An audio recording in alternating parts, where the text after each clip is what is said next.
Good morning, or good afternoon, or good evening. Welcome to the second annual Big Data China Conference. The theme of this year's conference is Prospects for China's Growth and Foreign Relations in an Era of Strategic Competition. You may have heard that saying, the sun never sets on the British Empire. Well, there's still no empire, but there's still some British territories, and so technically that's still the case.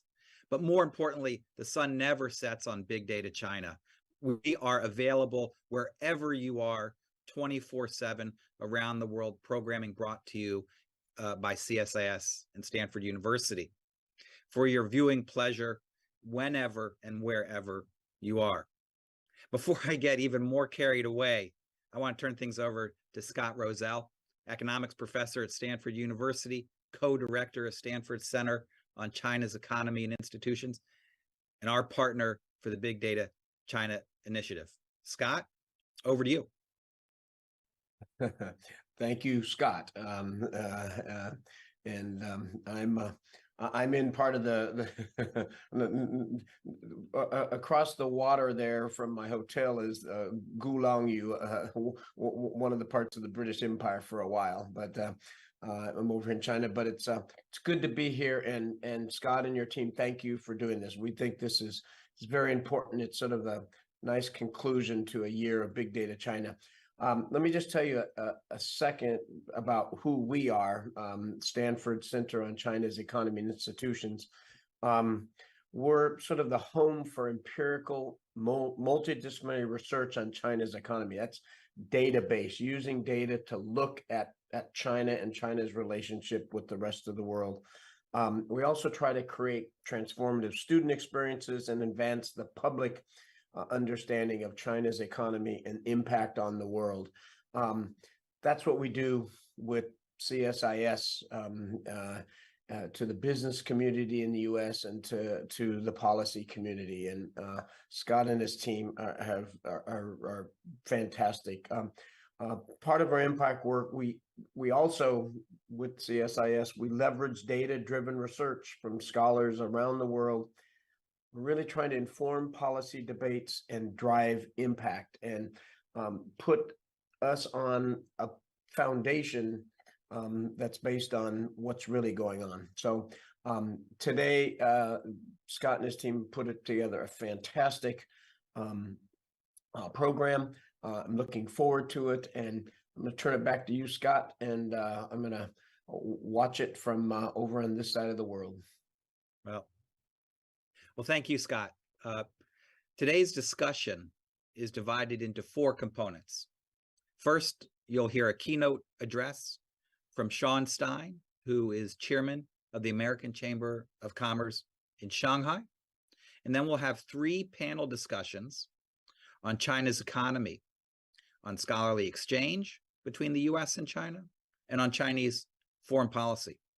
We have an absolutely terrific, stellar, grade A lineup of experts on each of these three topics. And Scott Rosell, my colleague Ilaria Mazzocco here at CSIS, and I will moderate each of these panels. I want to thank our partners at Stanford for all of their support on this unique collaboration. My colleagues at CSIS, on the trustee chair team, Ilaria, Matt Barocas, Nick Rogers, and others who do all of the hard work on Big Data China each day of the year and for this conference. Also to today's speakers for contributing to this conversation where we take deep analysis about hard scholarly and policy issues and make them understandable to not only the policy community, but folks around the world. And to everyone who's watching. Those who are watching on live now can submit questions online via the CSIS events page for this event. But anyone is welcome to follow up with us with your feedback at any time. We're now going to get started with the keynote address featuring Sean Stein. Now, Sean is currently in Shanghai. And if you are looking at your watches, you will see that it is unbelievably late there. And so he and I recorded his keynote speech and a brief Q&A that we had just a couple hours ago. So we're now going to play this for you. And once his keynote is complete, we'll take a brief break and we'll be back with everyone for the panel on China's economy at 11:45 a.m. U.S. Eastern Time. Thank you so much for joining us, and we hope you enjoy today's program. Welcome back, everybody. It's great to be here for this second annual Big Data China conference. I am delighted that we have been joined by Sean Stein, who will offer the keynote address for this second annual Big Data China conference. Sean is chairman of the American Chamber of Commerce in Shanghai. He's also a senior advisor for Covington and Burling's Public Policy Practice Group. Prior to joining Covington, Sean served as the U.S. Consul General in Shanghai. I have to say he took that job during a very challenging period, not only in U.S.-China relations, but in where China was headed, since that was during the pandemic. He has over 20 years of diplomatic experience for the U.S. government, serving in Asia, China, Washington, elsewhere. His insights inform policymaking at the highest levels in Washington. He's assisted dozens of American, Chinese, international firms to develop strategies, manage risk, and identify opportunities for growth in response to changing U.S.-China relations. Sean is going to offer about 10 minutes of opening remarks, and then we're going to have a brief discussion to dig into some of the topics that he's going to start off with. This is a really interesting moment in U.S.-China relations, in China's own economy, politics, and we are delighted and honored to have Sean Stein with us. So, Sean, let me turn the floor over to you and look forward to your remarks. Great. Hey, thank you very much, Scott. It's great to see you again, and hopefully we'll see you back in China soon. And to everyone else, good morning or good afternoon or good evening, whatever it may be. I'm here in Shanghai, and so have a slightly different view on maybe how things are evolving or it looks a little different here than it may in the US or in other places.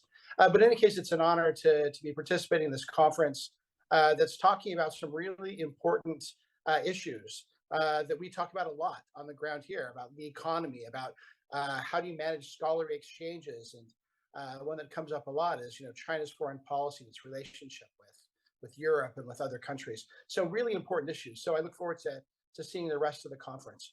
But there's another issue that we on the ground think about a lot, and that we hear about a lot when we listen to U.S. policymakers in particular, and that's strategic competition. We hear constantly, this is an era of competition or era of strategic competition. Or sometimes we'll hear U.S. policymakers go even deeper, and they'll say, and there are four aspects of, the U.S. competition with China. There's military competition, there's economic competition, there's technology competition, and obviously competition over values, all of which are sort of self-explanatory. But, when we're here on the ground in China, many of us in the business community see a fifth aspect of competition. And that other aspect of domestic competition is one that really drives a lot of what's happening with the U.S. business community here on the ground. And that's Chinese domestic competition. 50 years ago, when many of the American companies that are in China first came to China, there was no domestic competition. And so when they came, they were often forced to take on a joint venture partner, which was essentially a millstone. There was no value added, but that was the cost of doing business, was bringing along and helping a state-owned enterprise, sort of learn the ropes and develop some skills. And then maybe a decade ago, when we heard about competition, what companies were really worried about in competition was that perhaps a state-owned enterprise or a big state-owned company wanted a piece of their market or wanted their product, and that's what you really had to be afraid of from local competition. But for people who haven't been in China for a few years, there's a new element of this, and it's competition with China's increasingly vibrant and innovative private sector. And when we have visitors who haven't been here for a number of years, that's often what they see as being one of the biggest and most important changes. And that is just how strong and how nimble the Chinese domestic companies have become and how competitive they become. Recently we had a conversation with a group of our CEOs, with a group of the China-based, CEOs for American firms.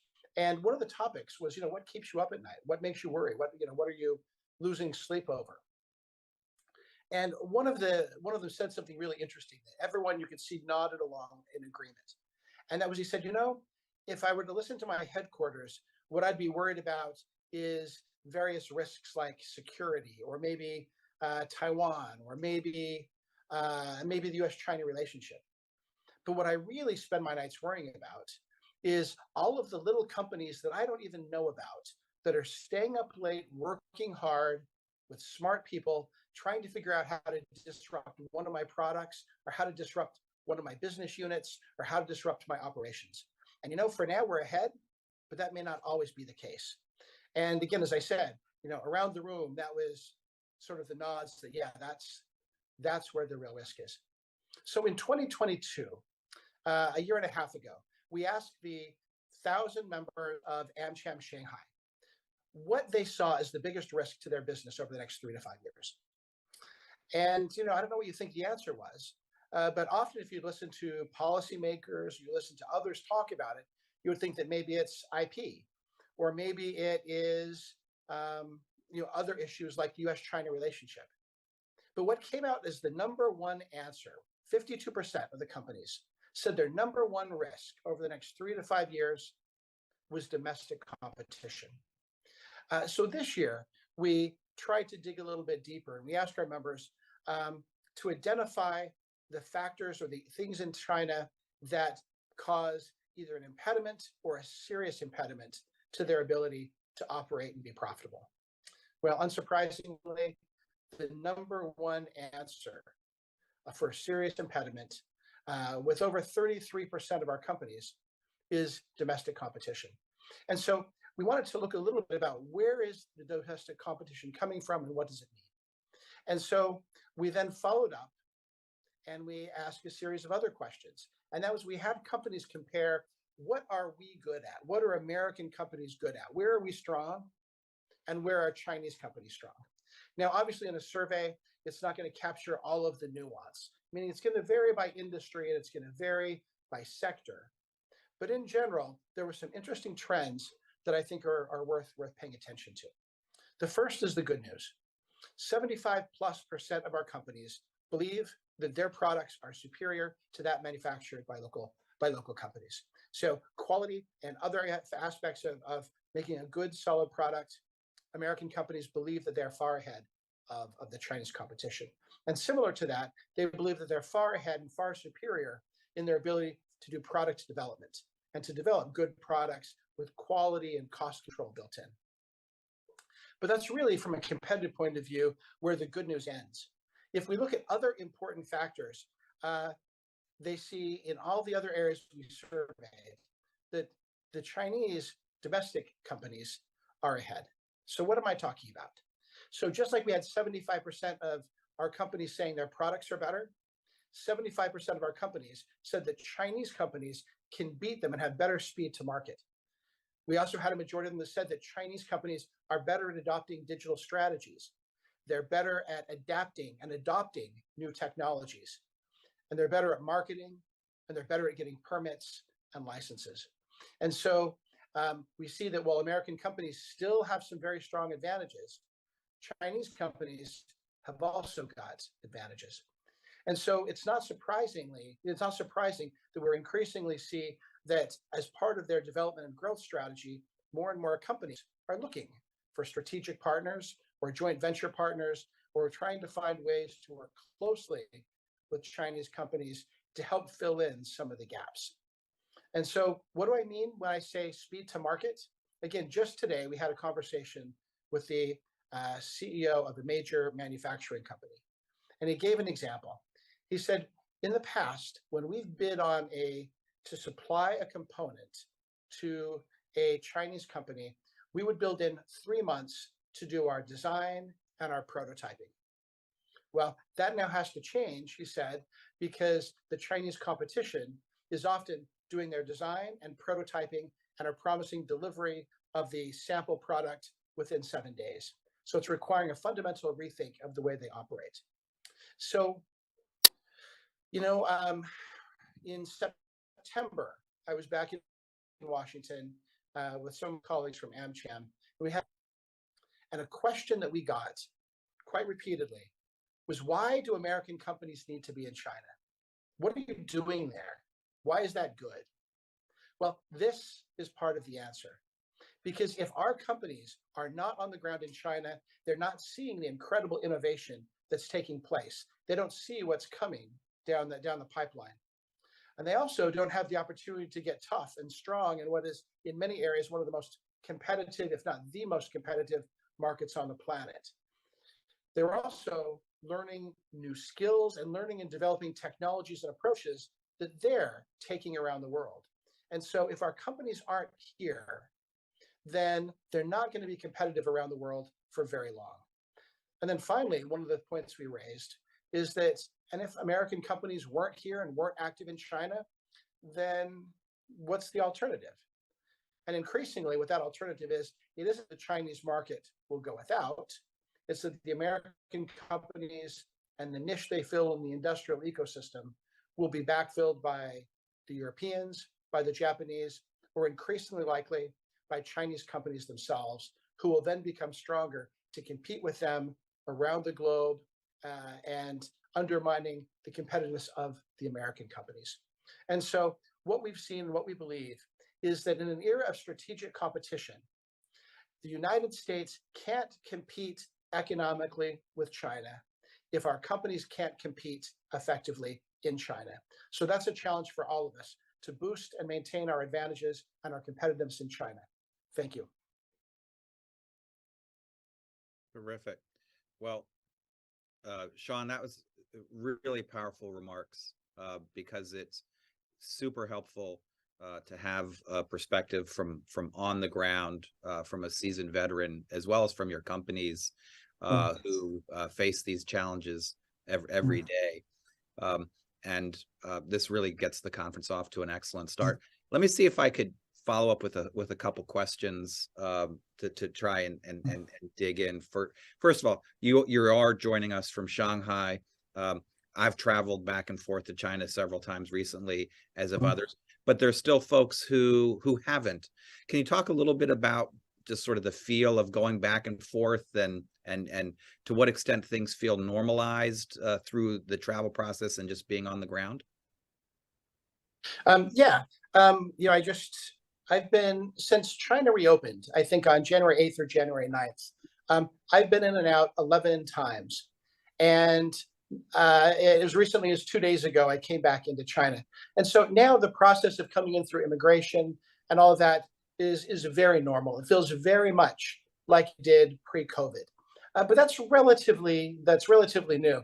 Even a month ago, when I came back in from the United States, I felt like I was the only foreigner in line. I was the only, sort of American passport waiting to go through immigration. So the Chinese side, the Chinese passport holders, they faced long lines, and I could walk right up to immigration. But now it's about half and half, and we're seeing people from all over the world, from Europe, from Asia, from Southeast Asia, from Africa and the Middle East. So it's largely coming back. And I think that's a good sign.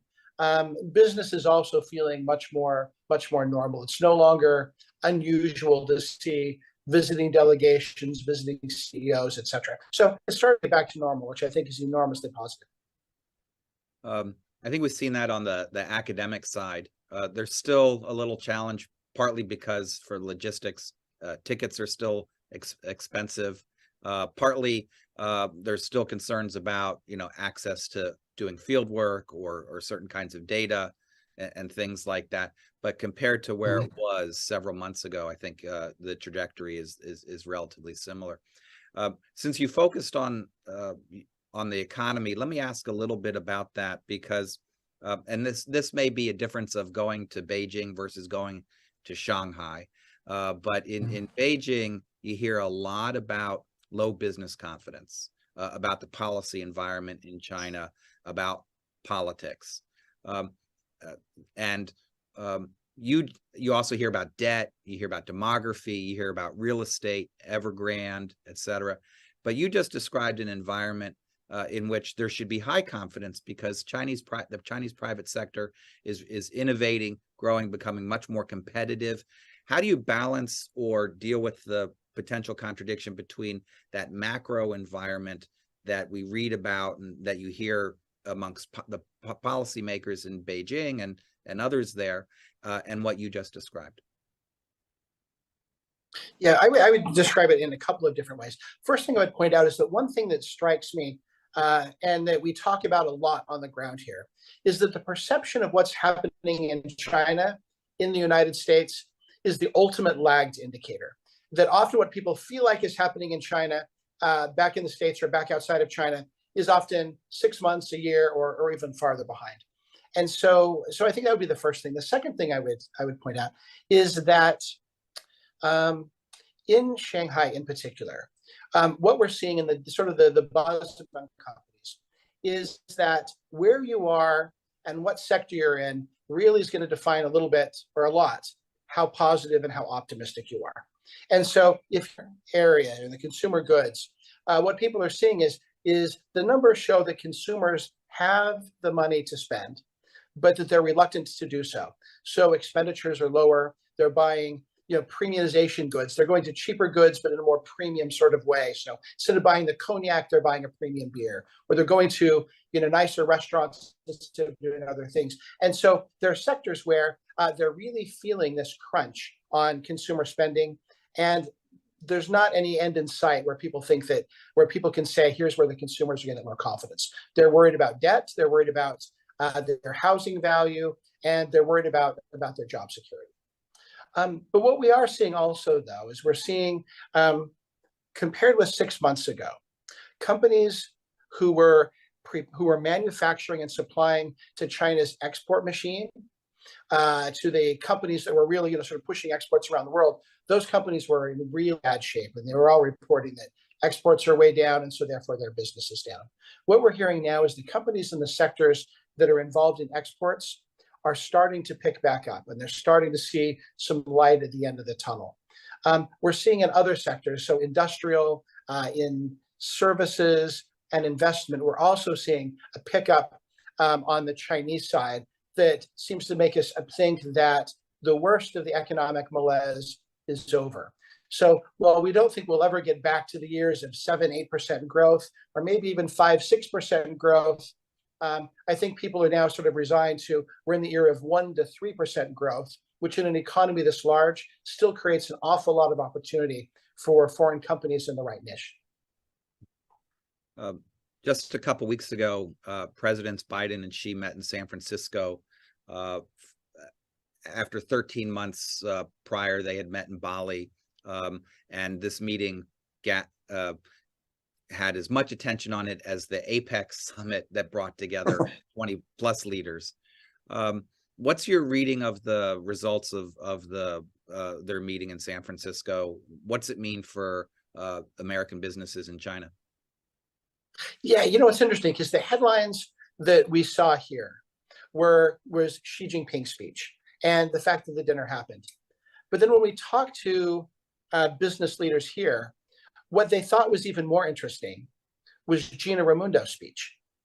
Because, what's happened over the last couple of years is there's been a lot of hesitancy at headquarters about potential risk, reputational risk to deepening investment in China or deepening trade relations with China, et cetera. And a big part of that is this really where the administration wants us to go? They'd heard countless times, high fences, small yards, everything else is okay. And we'd heard that from, the Ambassador Burns here in China. And we heard it when Gina Raimondo was here. But that hadn't really been screamed from the rooftops in the United States in the way that Secretary Raimondo did at that dinner. And so when I saw what got passed around on social media by U.S. businesses and U.S. business leaders, it wasn't the Xi speech. It wasn't other things. It was snippets of Secretary Raimondo's speech, which basically said to American companies, as long as you're not in a sector that's threatening our values or that's threatening our security, go out there, do business, succeed, and go forth. And so that was seen as giving a green light that I think was heard back in boardrooms in the US. So frankly, that is what generated more buzz here on the ground in Shanghai, almost than anything else. People were glad to see the agreement on fentanyl. People were very glad to see a resumption of mill-to-mill talks. People were very happy to see the scaffolding being built to, once they had a floor into the relationship, to create paths that maybe it could get better by cooperating on, climate change. But the buzz was the US government was no longer being ambiguous about whether American companies should be in China and should be competing in China. They should be, but they just need to be careful about what sectors they're in. I want to focus my final question on one element of your speech, which is about the need to be in China to learn how to compete at the Chinese speed. In Washington, D.C., the conversation is no longer about decoupling, managed decoupling, partial decoupling. It's about de-risking, about limiting exposure to the negative elements of the Chinese economic model that could be disruptive to the American economy or the rules-based order. But you're raising the idea of an alternative way to think about de-risking, which is if you're not in China, you are potentially facing more challenges and problems because you're not in that environment, not just because there's a large market or inexpensive labor, but because of the innovation that you described. How would you redefine the boundaries of an appropriate de-risking strategy, given all that? Yeah, well, that's a great question. It's a really important point that really hit home when I was in DC a couple of weeks ago. And that was often when I spoke to people, they felt like the only people who learned the lessons of COVID and the lessons of the supply chain disruptions were us, the people in the United States. It was our supply chains that were disrupted. It was, our auto factories that couldn't get, semiconductors, that couldn't get chips, et cetera. And, those lessons were learned in China too, and they were learned in Southeast Asia. And who learned them first? Was the companies that were disrupted, who couldn't continue with their operations. And so no one really needs to tell most of the American companies here that they need to diversify their sources of supply if they've got a global manufacturing sort of operation.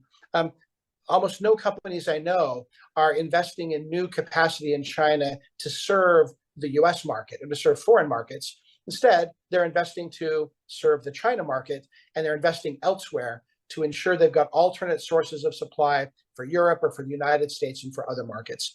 And so I think that the private sector, who are the ones who felt the challenges first, are doing a really good job of de-risking, but they're doing it, with their own sort of calculus on where is their biggest risk and how quickly can they move this. So while I think if you're the US government, you have to look at things like critical materials and you look at APIs and look at other things that the US needs to de-risk or that Europe needs to de-risk. Well, the companies are looking at that too, but they're also looking much deeper about what is it that they really need to be able to get to keep their operations running around the globe, and how can they ensure that those supplies continue to move. So they may be less concerned about whether it's Mexico or Canada or Colombia or Thailand, but the companies are taking it very seriously and moving forward on this quite rapidly.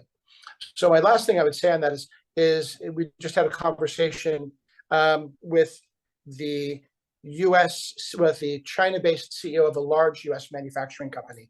And he put it very bluntly. He said, it's inconceivable that we would start another project today in China to serve our supply chain in Europe or the United States. But the opposite is also true. It's inconceivable that we would start a new factory in the United States or Europe that's going to serve into our supply chain in China. And so companies realize that they need to be able to offer secure sources of supply, and each of them are doing it in their own way. And I think they're making very good progress. Sean, you've helped prove two iron rules about China through your speech today. The first is that China's a big place, and there's variation across the country, whether you're in Shanghai or someplace else, or one sector or another. The other iron rule that you proved is that China doesn't move in a straight line, that there's always changes and you can't expect them. And what we've seen 10 years ago, 10 months ago, maybe even 10 days ago, doesn't necessarily tell where China is going, which means that we need wise analysts and observers following this country from abroad as well as on the ground. And I want to thank you for your service to the American people, to AmCham Shanghai, and helping us all understand and figure out how to not only manage this relationship to deal with the risks, but to look for the opportunities as well that help Americans and Chinese and others around the world. So really want to say thank you so much for your contributions to today and every day. Great. Well, thanks for having me. It's an honor to be a part of this conference, and Terrific. Hope that people will come and see us in Shanghai soon. Super. We certainly will. We'll be back in just a few moments to start the first panel, looking at China's economy. Again, Sean, thank you so much. 万事不求人，私人助理、私人顾问时代来临了。六度万事，万事相助，超强博士群不断奉献专项服务，信息、财经、健康、文娱、教育、旅游、消费、科技、美食，让您的生活品质全线升级。六度世界，现在体验，请去3w.6度.world。限时免费期间，全体注册网友免费使用付费版的高级功能如下：支持论坛搜索，免费画图。